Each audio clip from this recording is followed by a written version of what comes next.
Hello दोस्तों, नमस्कार। स्वागत है आप सभी का अपने YouTube चैनल एग्जाम मस्ती पर। मेंस सॉल्यूशन के क्लास 4 में मेंस सॉल्यूशन मतलब क्षेत्र में थी, जिसमें कि आपका टॉपिक चल रहा था ट्रायंगल। कौन सा टॉपिक चल रहा था? ट्रायंगल के क्लास 4 में एक बार फिर पुनः स्वागत है आप सभी का। इस क्लास में हम देखेंगे मेंस सॉल्यूशन मतलब जो त्रिभुज से पूछे जाते हैं प्रश्न परीक्षा में, जो अधिकतर पूछे जाते हैं, कई बार पूछे गए हैं, वो प्रश्न एक बार फिर देखते हैं। बेहतर से समझने की कोशिश करेंगे, एक एक प्रश्न को बहुत ही अच्छी तरह से समझेंगे, बेसिक से समझेंगे, लॉजिक से भी समझाएंगे, कॉन्सेप्ट भी बताएंगे। चलिए देर ना करते हुए एक बार फिर बढ़ते हैं क्वेश्चन नंबर पहले की तरफ।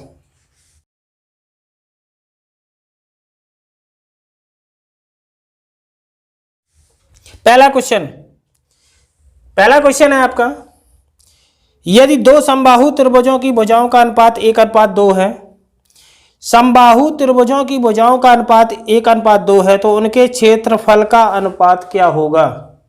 एक कॉन्सेप्ट समझिए आप। जब दो समबाहु त्रिभुजों की भुजाओं का अनुपात दिया हो, क्या दिया हो? भुजाओं का अनुपात दिया हो। भुजाओं का अनुपात कितना दिया है? 1:2। जब किसी समबाहु त्रिभुज के भुजाओं का अनुपात दिया हो तो उसके क्षेत्रफलों में अनुपात, उनके क्षेत्रफलों में अनुपात होगा। अनुपात क्या होगा? जो रेशियो दिया जाता है, भुजाओं का जो अनुपात दिया जाता है, भुजाओं का जो रेशियो दिया जाता है, यदि क्षेत्रफल का अनुपात पूछ रहा है तो हम भुजाओं के अनुपात का स्क्वायर कर देते हैं। 1/2 का स्क्वायर कितना होगा? 1/4। मतलब क्षेत्रफलों में अनुपात आएगा 1:4, 1:4। विकल्प नंबर आपका बी बिल्कुल सही हो जाएगा, विकल्प नंबर बी। चलिए समझ में आया होगा। बढ़ते हैं दूसरे क्वेश्चन की ओर। दूसरा क्वेश्चन समझते हैं। दूसरा क्वेश्चन है आपका, यदि एक समबाहु त्रिभुज की प्रत्येक भुजा में 2 मात्रक की वृद्धि कर दी जाए, किसी एक समबाहु त्रिभुज की भुजा में 2 मात्रक की वृद्धि कर दी जाए तो उसके क्षेत्रफल में 3 + √3 वर्ग मात्रक की वृद्धि हो जाएगी। तदनुसार उस त्रिभुज की प्रत्येक भुजा की लंबाई कितनी है? जरा गौर करना। समबाहु त्रिभुज के क्षेत्रफल की बात कर रहा है तो समबाहु त्रिभुज का क्षेत्रफल होता है √3/4 गुणे भुजा स्क्वायर होता है, √3/4 गुणे भुजा स्क्वायर। यदि भुजा ए मान ली जाए, भुजा क्या मान ली जाए? ए मान ली जाए, तो आपका क्षेत्रफल कितना हो जाएगा? √3/4 भुजा मतलब ए का स्क्वायर। क्वेश्चन ये कह रहे हैं कि प्रत्येक भुजा में 2 की वृद्धि कर दी जाए। अगर 2 की वृद्धि कर दी जाएगी तो भुजा कितनी हो जाएगी? a+2। यदि प्रत्येक भुजा में, क्योंकि समबाहु त्रिभुज की तीनों भुजाएं बराबर होती हैं, तो भुजा a है, यदि उसमें 2 की वृद्धि कर दी जाए तो कितना होगा? a+2। a+2 हो जाएगा तो क्षेत्रफल कितना आएगा? √3/4 a+2 का होल स्क्वायर आएगा। और इसमें इन दोनों में अंतर कितना दे रहा है? क्योंकि ये भुजा बड़ी है तो इसका क्षेत्रफल ज्यादा होगा, तो ये आगे लिखेंगे, ये पीछे लिखेंगे, तो इसका अंतर कितना दे रहा है? 3 + √3। 3 + √3 इसका अंतर दे रहा है। समझने की कोशिश करना। यदि समबाहु त्रिभुज की भुजा ए मान ली जाए तो क्षेत्रफल हो जाएगा √3/4 a²। यदि भुजा में 2 की वृद्धि कर दी जाए तो क्षेत्रफल इतना हो जाएगा। भुजा में 2 की वृद्धि कर दी, इनका अंतर क्वेश्चन में दे रहा है 3 + √3। जरा यहां गौर करना, 4 एलसीएम जब इसका लेंगे तो 4 ही आएगा। 4 का गुणा हम इधर करेंगे तो इधर क्या बचेगा? √3 a+2 का होल स्क्वायर माइनस √3 a² बराबर 4 का इधर गुणा हो जाएगा तो 4 × 12 + 4 √3। जरा इधर से देखना है, √3 इसका होल स्क्वायर खोल लेते हैं तो a² + b² 2 का स्क्वायर 4 + 2ab 2 दूना 4a। इधर से हो जाएगा √3 a² बराबर 12 + 4 √3। इसका अगर अंदर गुणा करते हैं तो √3 a² + 4 √3 प्लस इधर से हो जाएगा 4 √3 a माइनस √3a² बराबर 12 प्लस 4√3। जरा यहाँ पर ध्यान से देखना, √3a² खत्म, 4√3 से 4√3 इधर खत्म, तो इधर क्या बच रहा है? इधर बचा आपका 4√3a बराबर 12। 4 से भी काट देते हैं, 4 तिया 12।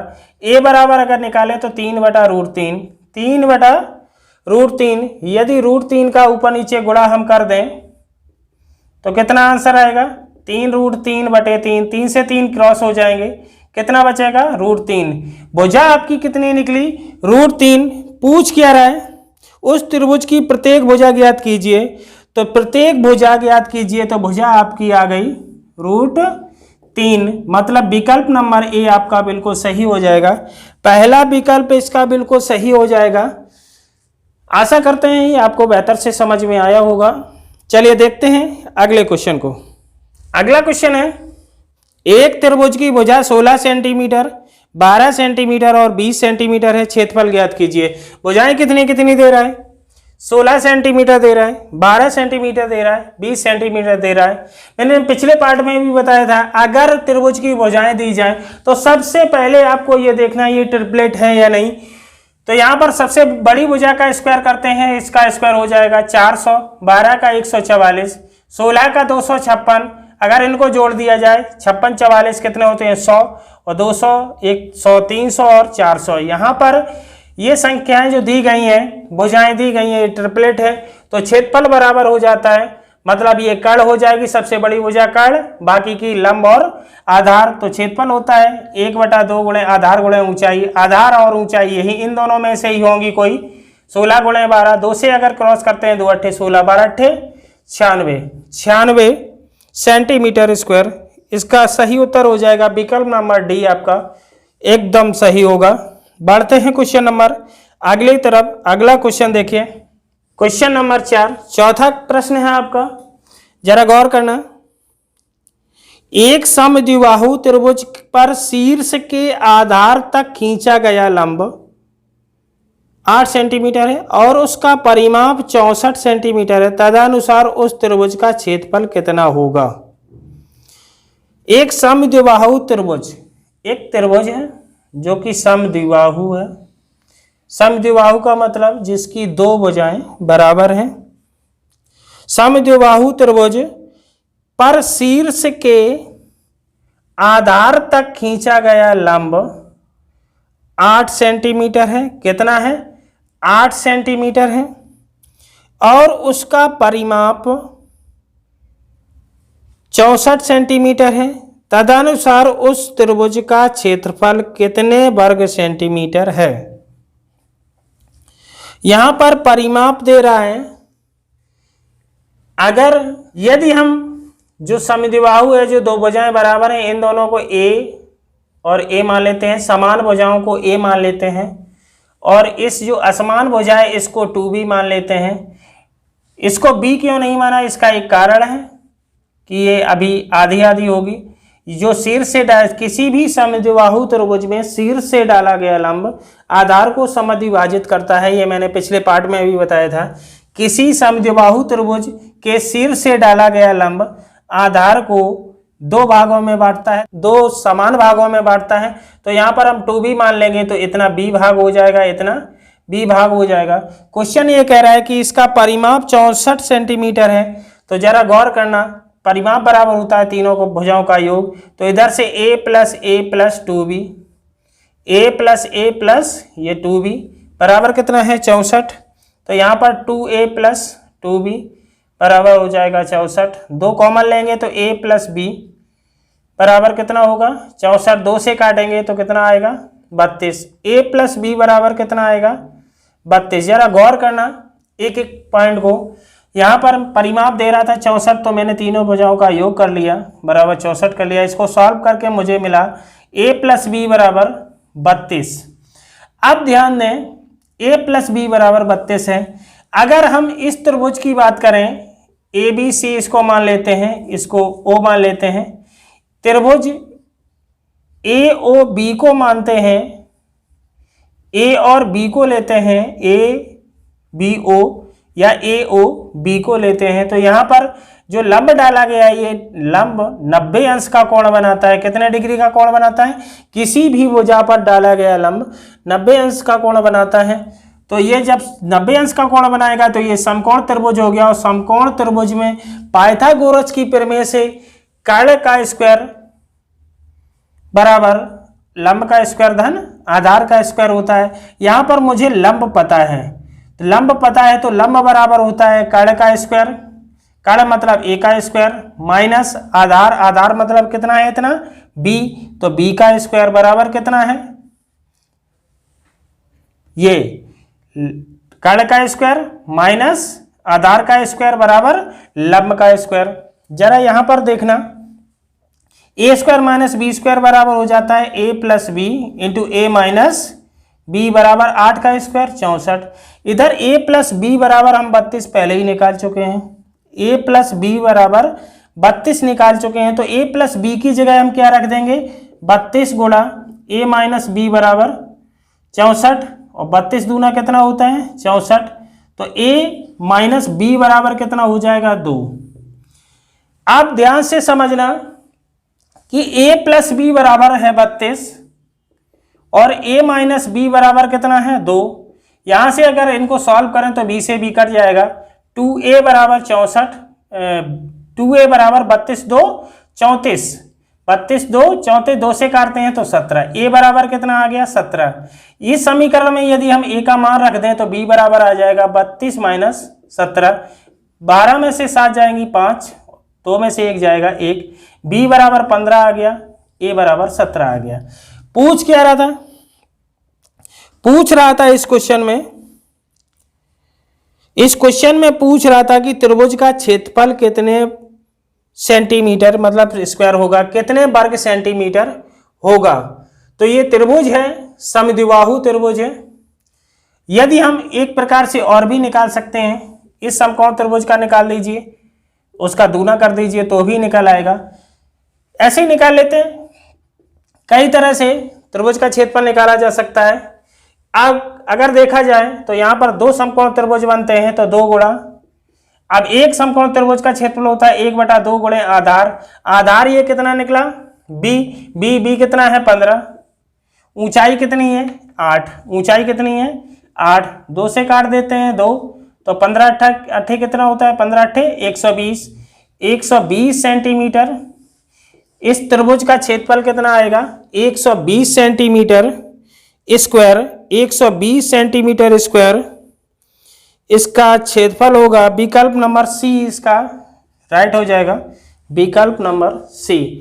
आशा करते हैं ऐसे प्रश्न जो कि बहुत लेंदी जरूर हो जाते हैं लेकिन परीक्षा की दृष्टि से बहुत ही महत्वपूर्ण है। आशा यही है कि आपको बेहतर से समझ में आया होगा। बढ़ते हैं क्वेश्चन नंबर अगले की तरफ।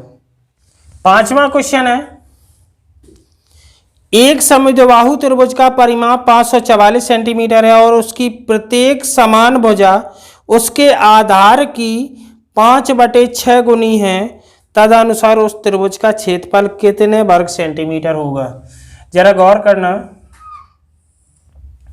एक समद्विबाहु त्रिभुज है, समद्विबाहु त्रिभुज है और ये कह रहा है कि इसका जो परिमाप है 544 सेंटीमीटर है, प्रत्येक समान भुजा उसके आधार की 5/6 है। 5/6 रेशियो दे रहा है 5/6। तो मैंने आधार मान लिया, आधार को मैंने मान लिया 6a। तो प्रत्येक समान भुजा कितनी होगी? प्रत्येक समान भुजा कितनी होगी?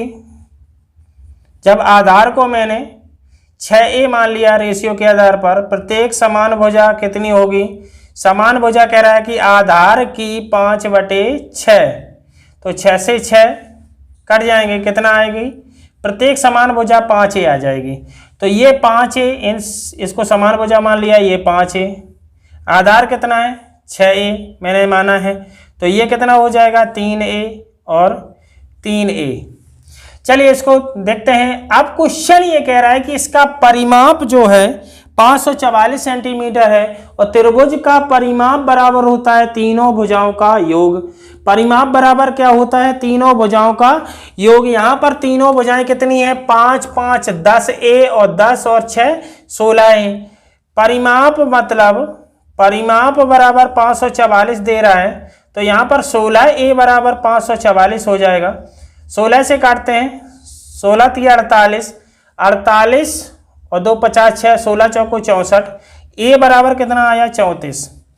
ए बराबर जब 34 आ गया, जरा ध्यान दें, ए बराबर 34 आ गया तो यहां पर ये जो समान भुजाएं कितनी आ जाएगी? 5 का गुणा हो जाएगा 34 में, क्योंकि 5 है। 5 चौको 20, 2 और 5 3 15 2 17। समान भुजाएं 170 आ गई। यहाँ पर आधार कितना आएगा? 6 का गुणा हो जाएगा, 6 चौको 24, 6 का 34 में, 6 चौको 24, 2 6 3 18 2 20, 204 आ जाएगा। तो ये जो है 204 ये BC है, तो इसका जो आधार ये आधा आधा हो गया यहाँ, क्योंकि यहाँ पर लंब मैंने डाल दिया, यहाँ पर मैंने क्या डाल दिया? लंब डाल दिया। तो ये कितना हो जाएगा? यहाँ पर ये 102 हो जाएगा, ये भी 102 हो जाएगा इतना। तो अब मुझे ऊंचाई की आवश्यकता है, क्योंकि त्रिभुज का क्षेत्रफल बराबर होता है 1/2 गुणे आधार गुणे ऊंचाई। जब ऊंचाई निकालेंगे तो यहाँ से पाइथागोरस की प्रमेय लगेगी। पाइथागोरस की प्रमेय कहती है कर्ण पर बना वर्ग माइनस आधार का स्क्वायर बराबर कितना होता है? लंब का स्क्वायर। लंब यहाँ पर ओ मान लेते हैं, तो ए ओ का स्क्वायर। जरा ध्यान से समझना, 170 का स्क्वायर माइनस 102 का स्क्वायर, ए स्क्वायर माइनस बी स्क्वायर कर लेते हैं, तो 170 में 102 जुड़ जाएंगे और इधर 170 में से 102 घट जाएंगे, बराबर ए ओ का स्क्वायर हो जाएगा। यहाँ पर कितना हुआ? 2 7 और 1 1 2 272 गुणे, इधर से घटाया 10 में से 2 गया 8, यहाँ 6 6 68 बराबर ए ओ का स्क्वायर। अब यहाँ ध्यान से देखते हैं, इसका वर्गमूल निकालना पड़ेगा, तो ए ओ बराबर आएगा रूट 272 गुणा 68। इन दोनों का यदि गुणा करते हैं, यदि इन दोनों का गुणा करते हैं तो आएगा, इन दोनों का यदि गुणा करते हैं तो आएगा 18496, 18496। और इसका जब हम वर्गमूल निकालेंगे, 18496 का हम वर्गमूल निकालेंगे तो आएगा 136। कितना आएगा? 136 सेंटीमीटर ये ऊंचाई आ जाएगी। तो हम त्रिभुज का क्षेत्रफल निकालेंगे। त्रिभुज का क्षेत्रफल बराबर होता है 1/2 गुणे आधार गुणे ऊंचाई। आधार कितना है? 204। ऊंचाई कितनी निकाली मैंने? 136। 2 से इसको क्रॉस करते हैं, कितना होगा? 102। और 102 का हम गुणा करेंगे 136 में, 102 का गुणा हम 136 में करेंगे तो आंसर कितना आने वाला है? 13,872, 13,872 सेंटीमीटर स्क्वायर।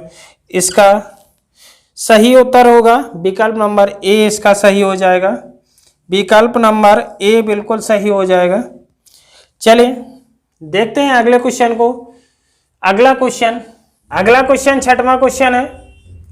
छठवां क्वेश्चन देखिए, यदि किसी समबाहु त्रिभुज के भीतर, यदि किसी समबाहु त्रिभुज के भीतर किसी बिंदु से त्रिभुज की भुजाओं पर लंबों की लंबाइयां क्रमशः 5 सेंटीमीटर, 10 सेंटीमीटर और 15 सेंटीमीटर है, तो त्रिभुज की ऊंचाई क्या होगी? यदि किसी समबाहु त्रिभुज के भीतर, समबाहु जिसकी तीनों भुजाएं बराबर हों, समबाहु त्रिभुज के भीतर किसी बिंदु से त्रिभुज की भुजाओं पर लंबों की लंबाइयां दी गई हैं, तो यहां पर जब किसी भी समबाहु त्रिभुज पर किसी बिंदु से त्रिभुज की भुजाओं पर लंब डाले जाएं तो भुजा बराबर होती है, भुजा बराबर होती है 2/√3, 2/√3 गुणा लंबों का योग, मतलब लंबों की लंबाइयों का योग, लंबाइयों का योग।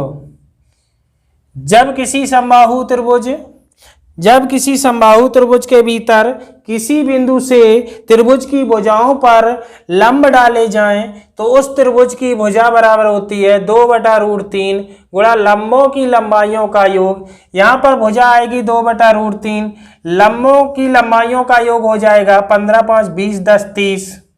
कितना हो जाएगा 30, तो 30 दूना 60/√3, 60/√3 हो जाएगी भुजा। तो पूछ रहा है त्रिभुज की ऊंचाई कितनी होगी, तो त्रिभुज की ऊंचाई बराबर फार्मूला होता है √3/2 गुणे भुजा, √3/2 गुणे भुजा। तो √3/2 गुणे भुजा कितनी है 60/√3, तो √3 से √3 कट जाएगा, 2 से 60 कटेंगे तो कितना आएगा 30, कितना आएगा 30। तो त्रिभुज की ऊंचाई कितनी आ गई 30 सेंटीमीटर, 30 सेंटीमीटर, मतलब विकल्प नंबर आपका डी एकदम सही हो जाएगा। आशा करते हैं आपको ये प्रश्न बेहतर से समझ में आया होगा। बढ़ते हैं हम क्वेश्चन नंबर अगले की तरफ। अगला 7वां क्वेश्चन है। 7वां क्वेश्चन है आपका कि एक समत्रिबाहु का मतलब समबाहु त्रिभुज की प्रत्येक भुजा 6 सेंटीमीटर है, तदनुसार उसका क्षेत्रफल कितना है। तो समबाहु त्रिभुज का क्षेत्रफल जो होता है वो होता है √3/4 गुणे भुजा स्क्वायर, √3/4 गुणे भुजा स्क्वायर। तो √3/4 भुजा कितनी दे रहा है, भुजा 6 दे रहा है, तो 6 का स्क्वायर हो जाएगा 36, 4 से काटेंगे तो 4 रेमा 36, 9√3 सेंटीमीटर स्क्वायर। मतलब इस क्वेश्चन का आपका विकल्प पहला एकदम सही हो जाएगा। आशा करते हैं ये सारे क्वेश्चन आपको बहुत ही अच्छी तरह से समझ में आए होंगे। यदि कोई डाउट है, कोई दिक्कत है तो आप कमेंट करके बता सकते हैं। कमेंट बॉक्स आपके लिए सदैव खाली रहता है। कोई गिला शिकवा हो आप मुझे बताएं, हम आपकी हर शिकायत का निदान करने की कोशिश करेंगे। यदि ये वीडियो आपको अच्छा लगा हो तो वीडियो को शेयर व लाइक अवश्य करें। यदि हमारे चैनल पर आप पहली बार आए हैं तो चैनल को सब्सक्राइब व बेल आइकन को प्रेस अवश्य कर दें ताकि आने वाली वीडियो की नोटिफिकेशन आपको मिलती रहे। मिलते हैं मेंसुरेशन के अगले क्लास में एक बार फिर। तब तक के लिए जय हिंद, वंदे मातरम।